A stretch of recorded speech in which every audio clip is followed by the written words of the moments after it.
Share. Hey, what's going on? Live with Financial Fitness Friday, and I'm here with my co-host Dave Bergio. Dave, what's happening? Jonathan, what's going on, buddy? I'm great. How are you?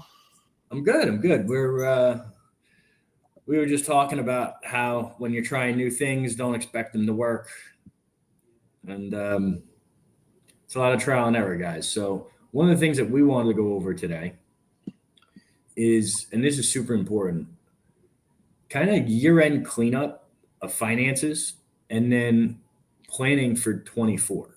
Okay, and let me kind of explain to you how this stuff works. If you own a business, there are certain things you're doing at the end of the year, right?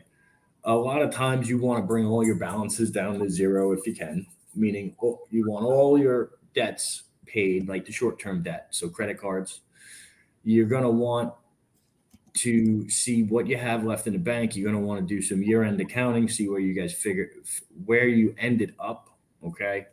Now, for most people, this is a challenge and this is a problem because most people haven't been doing it all year. They haven't been keeping up on, hey, this is, my bookkeeping is up to date. My financials are up to date. And I can tell you, as someone that for 4 or 5 years lived in that cycle, okay, that is a very, very stressful and bad cycle to be in. All right. And the way to avoid being in that cycle is to actually have people that you count on that are bookkeepers and accountants that are going through your stuff on a weekly basis, keeping all your stuff together, and just having those types of people in and around your company will make your life so much easier.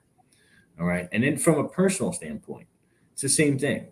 You want to kind of see where your debts are. Okay. So personal financial statement is a great way to do it. The other way is just keeping track of what all the balances are. So your car, your home, your credit cards. Okay. And try to get the short term debt down to zero and then get a plan in place to attack the long term debt. And I can't stress this enough how important this is. Okay. Because a lot of people always talk about, oh, use debt for growth. And you should. And I do. And I've made a career and a living out of it. And I'm the best in the business when it comes to it. But on the flip side to that, you have to manage it and you want to try to pay it down when you can. Okay. At least the things that are not producing a return. Does this make sense?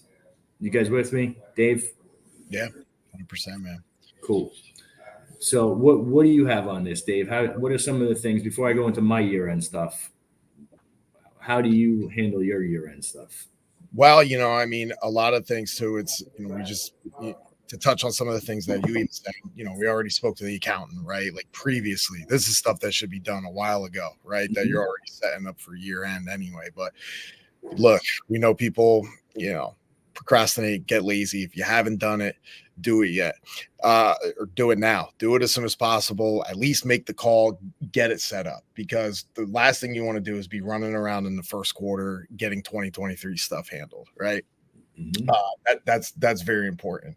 Number two, we always, moving forward, buttoning up some of this stuff.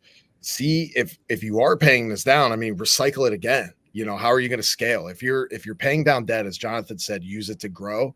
Okay, yes, get it down, but also put a plan in place. Hey, once I pay this down, what am I going to do to scale up next? And they know I'm kind of getting a little bit ahead and off to where we're paying down, but look ahead.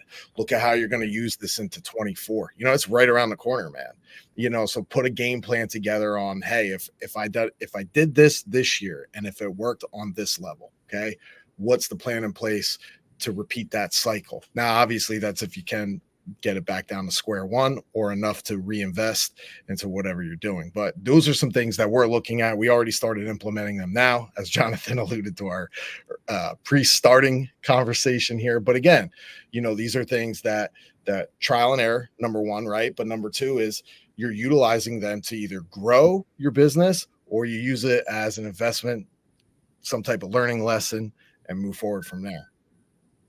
Yep. And I'll tell you this, when I look at this, right, I do my year-end wrap up. I want to see what our total revenue was. I want to see what our profit was. And I want to see cash on hand, right? And then from there, I'm mapping out my next year. Okay. And so typically what I do is I take a month by month approach, and then I figure how much I want to grow or what I'm expecting in terms of growth. So between 22 between 22 and 23, I think I had, and again, all the numbers aren't in, but I probably had about 40% growth. Okay, which is great. I had 40 to 50% growth from 21 to 22. Okay. So I want to plan to have 50% growth at a minimum year over year. And so how do I hit that? And so I come up with whatever my number is. Let's say it was 5 million. 50% of 5 million is 2.5 million, right? So I know I have to hit 7.5 million next year. If I'm hitting 7.5 million, what does that look like? Well, that basically looks like 700,000 a month in revenue. Okay. And how do I get there? Well, usually I try to account for seasonality and go up month by month by month. And once I have that filled out, then I figure out what do I need to get there? Okay. How many leads per day? How many people on my team? I backtrack all the historical numbers and I make a realistic plan that I know that if I set and I execute on, I should be able to hit everything I need to hit. Okay. And you also have to think of, well, what technologies can you add? What other services can you add? So this whole planning process, if you're doing it correctly, it's not something you're doing in a day. Okay. You're looking back at historicals. You're looking forward at certain trends. Like I know there's certain months of the year over the summer. The summer is usually slow for us. I don't know why. It just is. We're usually about 30% off our normal average. All right. And I take all this stuff into consideration and then devise a plan to actually help me and my team get to where we need to be. And I take input from all the relevant members on my team. Okay. About, hey, when are we going to incorporate this? When are we going to incorporate that? It truly is a team process. Okay. And I think a lot of people skip or avoid this, and it's super important. All right, Dave, you got anything else on this? Yeah, it's funny you said the team. I was gonna add in on that. Make your team aware, make them part of the company goals. Look, if you're creating a culture to not only better service clients or whatever you're bringing to the marketplace, you have just as big as a responsibility to the people in your organization. So some people, that old school mentality, oh, they don't need to know what's going on, like financial stuff, like that's crazy, man. That doesn't work today. Like if you don't have them involved, goals, incentives, right? Whatever the case may be, you're not going to move that needle as fast. And you're not going to, for me, like I'm an excitement guy, so you get people that infectious excitement within your organization. Everybody sees that vision. Everybody's going to crack to that goal. And, talking about numbers, man, reverse engineering, it's key to everything. The numbers don't lie, right? So get yourself a big ass whiteboard, start with the end in mind and work that backwards, man. It gives you measurable results when you start to write this backwards, right? You have your goals that you want to obtain, right? Talking about a monthly basis. You hit them, great. You over exceed them, great. Now you can readjust next month. You come up short. Where did you come up short and why? Right? The whiteboard sessions, man, those are critical. To me, it's one thing that we've always done, especially at the end of the year. It's like, all right, let's map out the whole year. Let's break this down. Let's take a look. What do we have to do month by month? What do we need, right?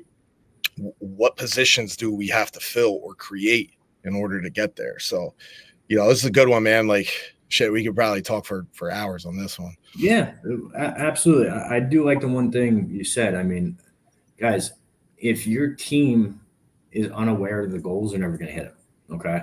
So getting buy-in from your team and them understanding the metrics and the numbers and all the details that go into it is crucial, because if you don't align your team's compensation and rewards with the overall goals of your company, then your company and your mission and your goals for that year are completely out of alignment.